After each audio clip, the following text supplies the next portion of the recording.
Good evening and welcome to SAS Sober and Smiling. My name's Rob. I'm Nick. I'm Liam. I'm Damon. And I'm Jamie. We're here at Holton Hill in Skegness. This is going to be episode 18, I believe. Right, tonight's episode is probably mainly me speaking quite a bit. I wanted to just bring this up because it's an important one for me. Did you just say fucking what? I said no there. Straight off the bat. So yes, recently I've not been a fucking well person, and I've had this concurrently ever since I came into recovery, and I believe it's all linked. This is what I believe anyway. So I've had yet another sort of like cancer scare sort of thing with bowel cancer, because I was quite unwell before Christmas, and then it carried on, and then I got a 2-week pathway for get to the hospital quick, and it was all looking quite dodgy. And a couple of tests come back really dodgy, to say basically it's probably this, we suspect this. Anyway, it turns out I went to hospital and I had a little test and I had a camera job and which wasn't all pretty, but there was absolutely nothing there.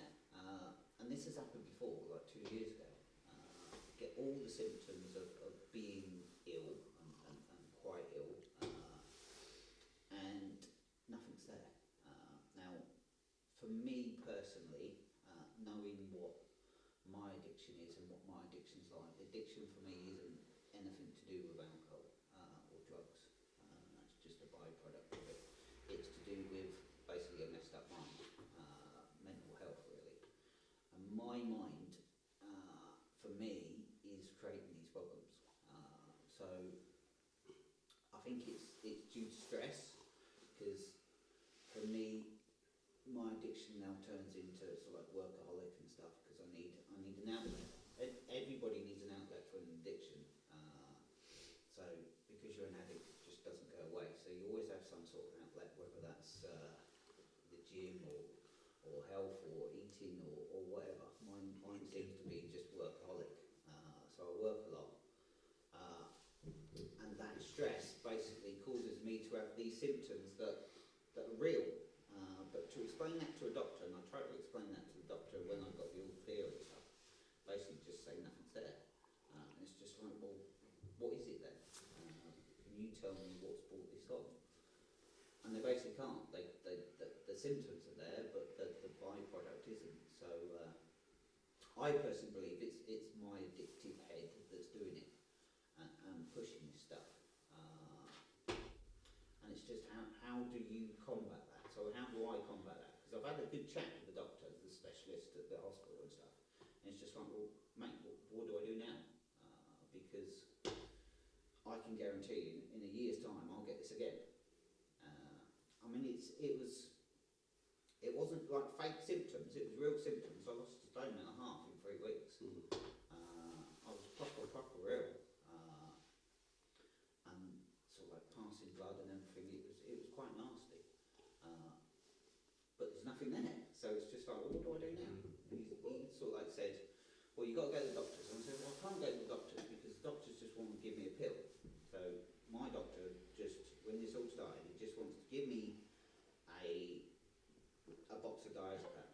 And it's just like, mate, I can't do that. I'm an addict. That will kick me off. I'll be back to square one. I can't take anything like that. He said, well, that's the only thing on the market is mind altering to change your mind, the way you think about stuff and the way you get stretched. That's not happening. And the only other conclusion was CBT. Cognitive behavioural therapy. Yeah, and it's basically, well, that's great, but we do that every week. This is it. Yeah. For me, this is talking therapy, and this is why I do this sort of stuff. It's because this keeps me well. Meetings don't keep me well, but this sort of stuff, me being around you guys and talking about personal experiences and stuff, that keeps me well. So this is what I'm doing. So that's not working either. So yeah, I think I'll let other people jump in, but because I'm a former addict and stuff, my head doesn't heal itself, and it's not ever going to heal itself. It's always going to be there, and it's never going to go. We know that. The addict side of it, like the drinking and drugs, hopefully won't kick back in, but the head's never going to get well. Yeah.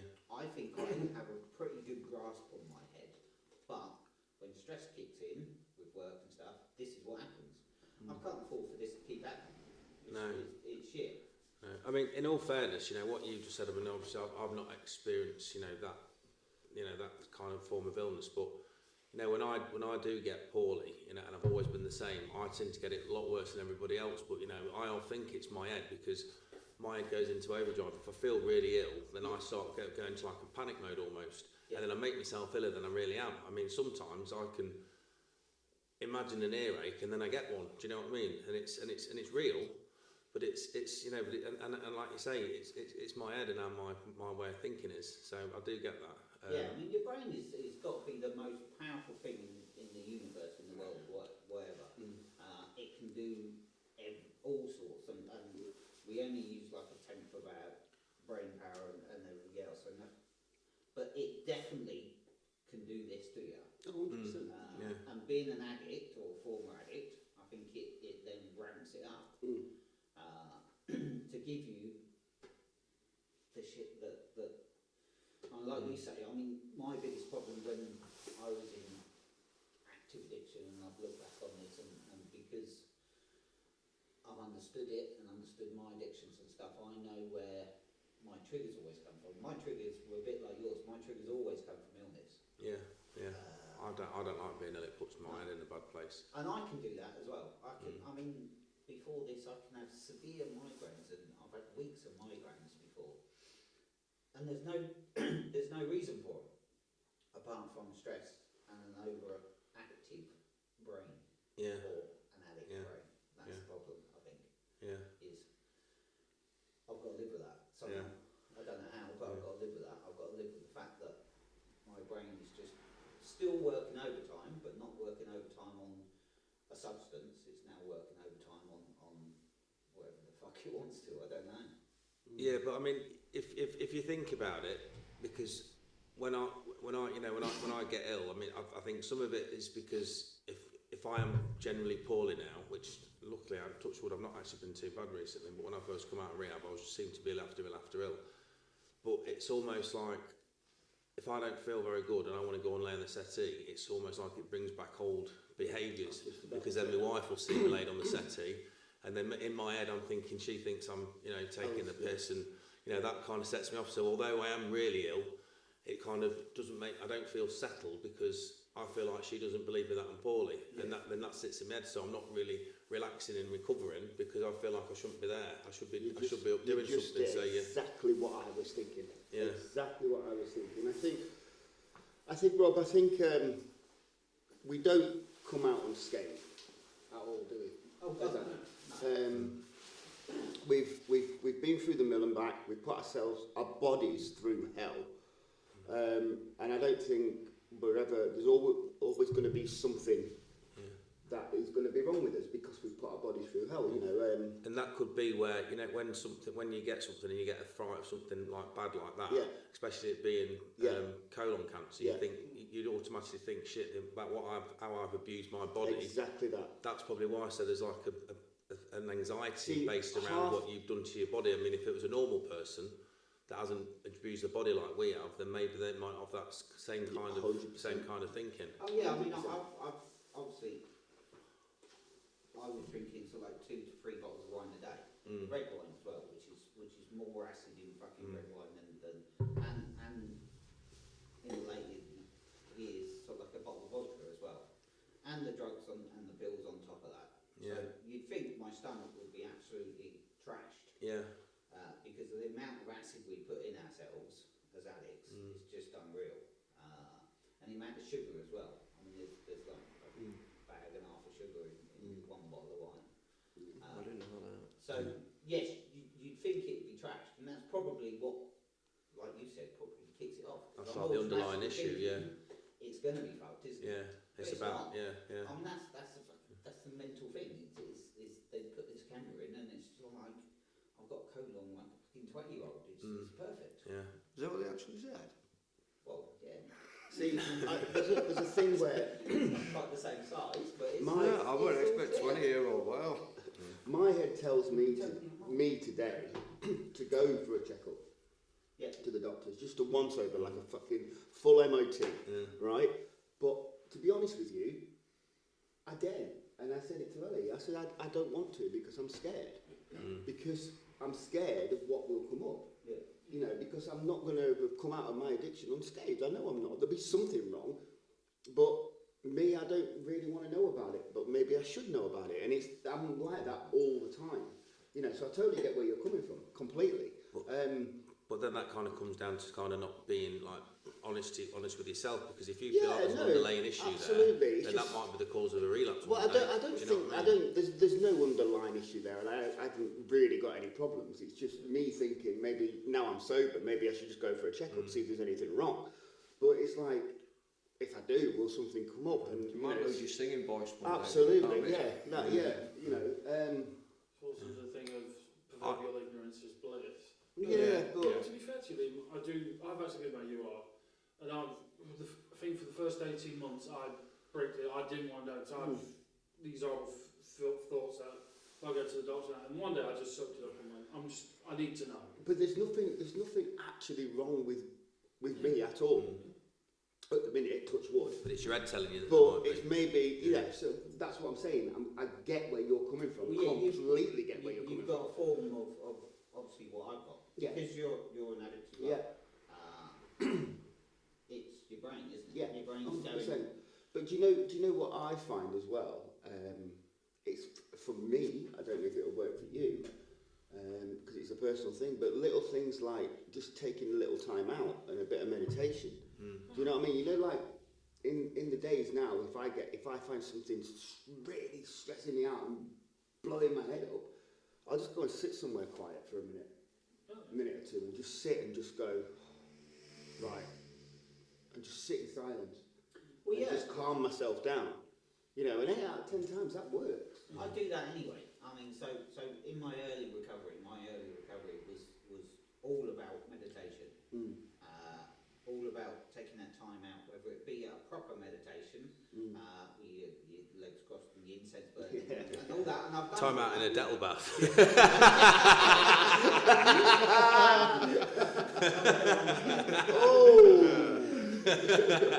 Or whether it's Inside joke. like listening to music and stuff and switching my thoughts around. I've done that for years. So that, I can understand it and I do it, but it's just these little, and I'll get them, like I said before, I'll get it probably once every 2 years. I can guarantee once every 2 years, something like this will crop up. From when And you've in been between busy that- at work and stressed. And I think it's stress. Yeah. I think it's busy because I can go back and look that before Christmas I was absolutely packed out of work. I'm mentally busy and 7 days a week, which I shouldn't do, but 7 days a week because it had to be done. And I think the stress has just built up, and then my addiction head has kicked in. Yeah, sure. Yeah. I think this might be a body's own way of telling you need to slow down even just for a couple of days, take a bit of time out. Do you know what I mean? But that's not real life, though, is it? Real life. No, but you know, sometimes your body needs that, regardless of what your mind thinks. Sometimes your body needs that. Oh, it does, and I can. Anybody that tells me you shouldn't be working 7 days a week, you're absolutely right. I shouldn't, especially at my age. I'm 53. I shouldn't be working 7 days a week. But that's for me. That's not my life. That's not real life. If I've got a customer that has to be done before Christmas, it has to be done before Christmas. There's no two ways about it. I can't go. I'm sorry, love. I just need time out. I can't do it. It is just picking up what Jamie said earlier. It is a bit of a double-edged sword for us as addicts and how people perceive us when we get ill, because it is really really difficult, and I can relate to what you just said a minute ago. Like if I get the flu or I get ill or whatever, and I'm laid on the sofa or I'm laid up and stuff, it feels like that old behaviour, you know, like when you've gone and you've gone out the night before, absolutely off your head, and then you're laid in bed all day, and your missus is hating on you and everything, and all the world's crumbling in. But like, and then you're thinking, well, are they thinking that I'm like hungover here or something? You know, and it's constant like that. And that's what it's like when you get ill. From an addict's point of view. Do you know what I mean? So it is quite difficult because as soon as an addict goes, I'm not very well. Why are you not very well? What have you been doing? Or it's because you've taken drugs, or it's because you've been drinking. Is it though? Yeah. Do you know what I mean? And it's just kind of like it's like an you hard say, one. Yeah, it's and it's almost one. like, and you need that rest and relaxation, but your head's not rested because you're constantly worrying. You know, my missus will be walking around, she'll just be cleaning the house, but then the door will close, and I think she's just looking on the door. She's definitely pissed off with me. Yeah. And I think she's like stomping around, and it's in my head. I think, right, I need to get up and do something, but you know, I feel like shit and I can't. Yeah. And but it's like I say, it's in my head. Yeah. You know, and what you said a minute ago as well, and I kind of do it. If something in my body doesn't feel right, or I've got a funny ache or pain, and you know it don't go away for ages, my head will start saying there's something not right, then I'll start googling the shit out of it. And I'll always look, you know, and then it'll say, right, it could be this which isn't too bad, it could be that, it could be that that's really severe. I'll convince myself I've got the most severe thing. I think, oh God, yeah, it is right. Yeah, that is a bit twitchy. Dr. Google, try us again. That's what I mean. But I do. I've convinced myself I've got the worst case scenario, whatever this little funny twitch or pain is in my body. But I say it's my head. Yeah. I think most addicts will do that. Yeah. We'll always think the worst, won't we? Because we used to think the worst anyway. I think illness is. It all depends. I think it all depends. I think I'm worse than quite a lot of people because of my addictions were solely based around me being ill. Because as a kid I was actually ill, proper ill. And to this day I've still got stuff going on in the background, but I think because of my addiction that's what used to kick it off. For me it's worse. Yeah. I'm not saying that just because it's worse because I let my brain do it. Yeah. And I don't know, I'm not doing it on fucking purpose, that's the problem. Because it sounds like you can stop that. I can't stop it. No, I don't know what's happening. No. Until the end of it, until I get an all clear from something, I don't know that my brain's doing it. I actually properly think I'm ill. But do you know what the mad thing is? Right? You're saying all that about your brain and stuff, and what could I do? The only really person that can help you is you. Yeah, go on then. No, seriously. No, honestly, go on, tell me. No, fucking no. I'm not going to give you how to make yourself well again, but I'm on about your thinking and when you stress yourself out and stuff like that. Nobody can go inside your mind, can they? That's what I mean. So the only person who can help you when you start stressing out and worrying and overthinking things is yourself, to sit back and go, well, why am I thinking like this? But if do you get what I'm saying? I do. I'm not sitting here and saying I can cure you, because I can't. You know what I'm getting at. I do, but We've got God on next anyway. how does anybody know that? Because externally, because I've asked and because of what's happened recently, some people have obviously asked what your results were. Yeah. So I've been open and honest, and this is why I'm doing this tonight. I want to be totally open and honest. So I've told people exactly what I think it is and what and virtually everybody went, well, you're not a stressed person. Because outwardly, I'm not stressed. Inwardly, you're stressed. Yeah, exactly. But outwardly, anybody looking at me would go, fuck me, you're half asleep. Yeah. You're not a stressed person. Even at work, I'm not stressed. I don't shout and scream. I don't chuck my hammer. It's a mind thing. It's in there. It's a mind thing. But no one can help me because I don't look stressed when I don't act stressed. And B, I don't know what's going on until the end. This is what I was trying to get at. I wasn't saying anything else. This is what I was trying to get at. When it comes to that point, you know, is there any way you could just go, why am I feeling like this? What have I done to get me here? You know, when you start getting stressed, like what has happened in your day to get you. I don't know I am stressed. I only know now because at the end of it I've got them all clear and the doctor's gone. Because I've had had to apologise to the doctor. We've gone through this sort of like procedure and everything else. And I've been to hospital and I've been in there and I've done all this sort of stuff. And I've gone, at the end of it, I've gone, mate, I'm really sorry. I've wasted your time. And he's going, no, you haven't. And it's like, but I feel I've wasted your time because there's nothing there. It's totally clear. Even though every single test before that has come back positive. So I've had positive on bloods and stuff. That there is something. And yet when they do the final thing, there is nothing. Yeah. So it's not for you to apologise. And if something's come back in your blood, why But it did you makes you feel find? like a bit of a prank, doesn't it? It's Yeah, just but like, at the end of the day, the that's blood their work, job. but that's their job. Their So job. it's Yeah, the thing is, it could just as easily have been something rather than nothing as Exactly. well. Do you know what Yeah. I mean? So it's. it could, but it's just now it's the end of it. I can now look back and go. I can say yes, I was inwardly totally stressed, and yes, I worked too hard, and yes, I shouldn't have done that, and yes, 100%, it was my brain doing it. But I couldn't have done that before. During. But if this happens every year, are you gonna learn and not do it again next time? Because you'll do it again, won't you? Because you're not bothered about the consequences because it's an addict. Yeah, that's what I'm saying. So although you know what it is because you're working too hard and you're doing this and you're doing that, you know that that's what you need to pull back on. But are you going to stop doing that? No. So We can't help then, you know what I mean? We can't do I anything. can honestly say to you, no, I won't, because I'm an addict. So that's what I mean. I can't. it's a difficult cycle, I isn't can't it? say It's a no to horrible a customer cycle. because I Yeah. feel bad to say Yeah. no. Yeah. I can't let people down Yeah. because it's part of people pleasing and part of addictions. Mhm. So 100%, yeah, I'll do it again. Yeah. Not intentionally, and I won't know that until the end again.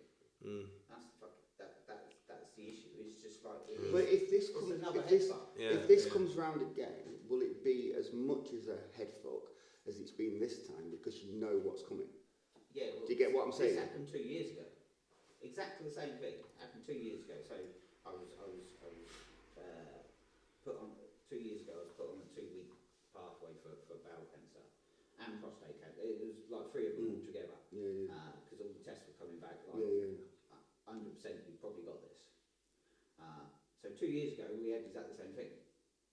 So I should have known. And that obviously came back the same result. Came back absolutely clear. Nothing wrong. I think it'd be more scary because he's at that age, you know what I mean? Anything could. Right. No, you're right. No, but do you know what I mean? It's not just, you know, it's not just 10 years behind you working all the time. It's what, you got 35, 40 years? Of what? Just working and you know, just constantly this stress inside, not having an outlet. Or not realising that you need an outlet. That's the problem, is the outlet back in the day was drinking drugs. So that's the outlet for stress. For the inward stress, that's the outlet, drinking drugs. Now I'm totally sober and I have been for 8 years, there is no outlet. It's just deal with this. Deal with the mind.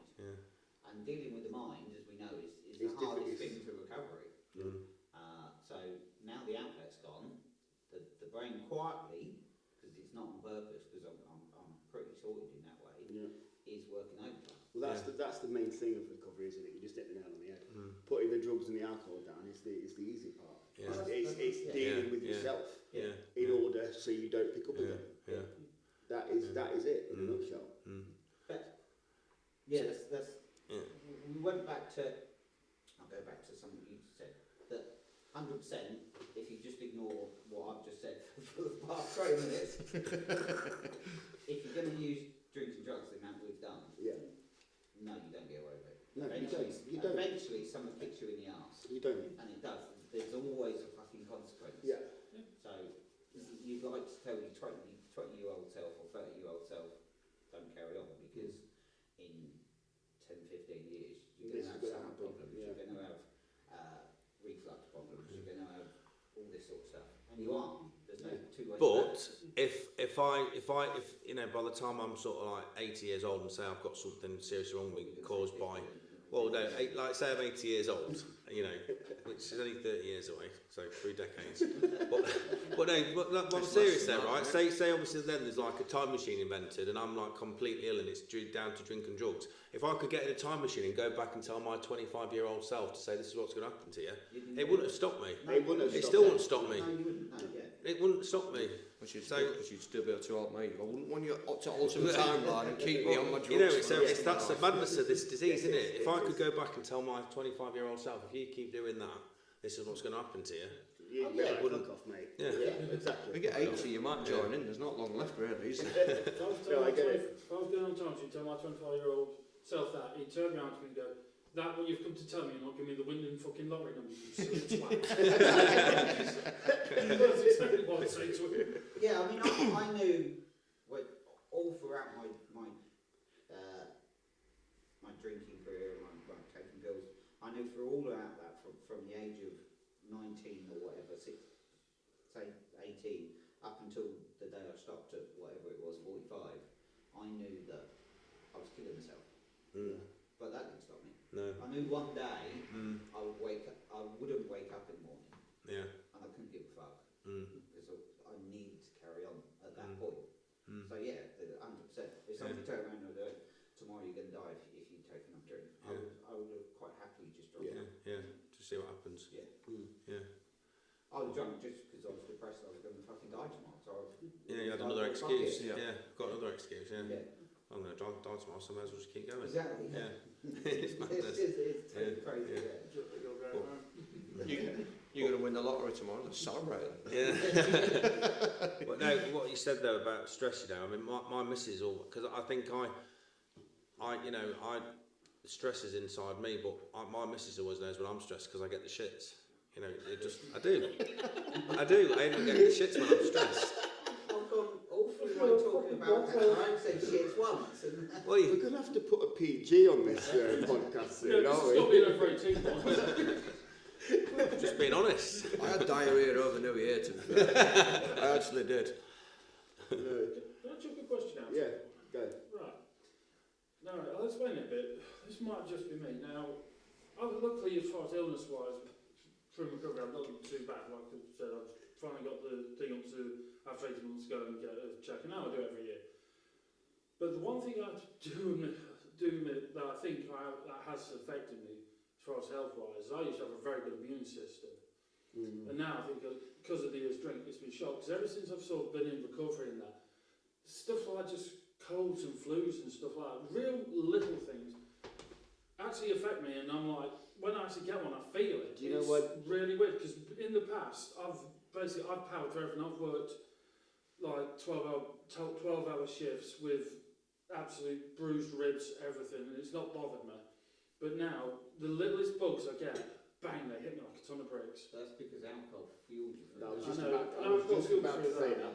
But It's now because- it's weird. because I was going to say, is it just me or? No, it's because the alcohol and the drugs or whatever people are taking at the time, that masks it. So you're basically like not in the right frame of mind, so you don't feel it. Yeah. You could have a cold and you wouldn't fucking know you got a cold. No.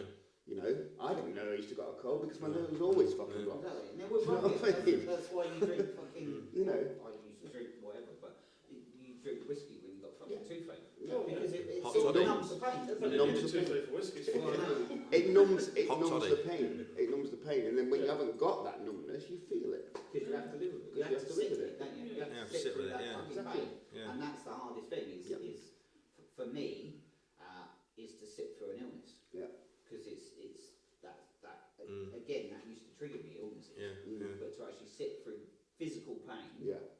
is hard. Oh, for sure. Especially for somebody that used to go, fuck it, I'm not mature enough But that's to where do that, so I'll have a drink. that's where growth happens, isn't it? Sitting through the pain, that's where you grow. See, I get it. Sit I through mean, all your emotions. Yeah. That's where the. I mean, I know I'm still early in recovery. What, 5 months, just over 5 months, but I think I get like poorly less, to be fair. But I attribute it to having a decent immune system because I am still young-ish. You know, not as young as I'd like to be, obviously, but I'm still youngish, and it's not even when I was, you know, if I was drinking or if I was smoking cannabis, I wasn't filling myself with other junk, do you know what I mean? I still tried to live a relatively healthy lifestyle apart from drugs and alcohol. So it wasn't like I was, I don't know, couch potato while you're doing it, do you know what I mean? I don't know, so I always say my immune system's not that bad. I might wake up in 20 years and have, you know, some sort of scare, some will come back, repercussions of course. But, you know, I'm here today and I'm fine today, so that's all that matters to me at the minute. Yeah, fair enough. Fair dues. Yeah, absolutely. Right, we are time up. So yes. Good chat that was. Yeah, it's great. That chat. was very good chat. So thank you everybody. Thank you for listening. Please have a like and a share. We are what are we on, Nick? We're on TikTok, Everything. Instagram, YouTube and Twitter. Excellent. Just want to say quickly, thank you to everyone who's subscribed, who's followed us on TikTok. We've just passed 1,500 followers. Social halls. On Instagram we've just passed 350. YouTube we're still working on. YouTube's a And bitch. also I'm still working on my cookbook, so I'll get back to you about that one. Thank you. Thanks, Nick. Thank Yeah, you. thanks everybody. Thank you to Thanks very everyone much. for See you next subscribing. week. Thank you. Thank you.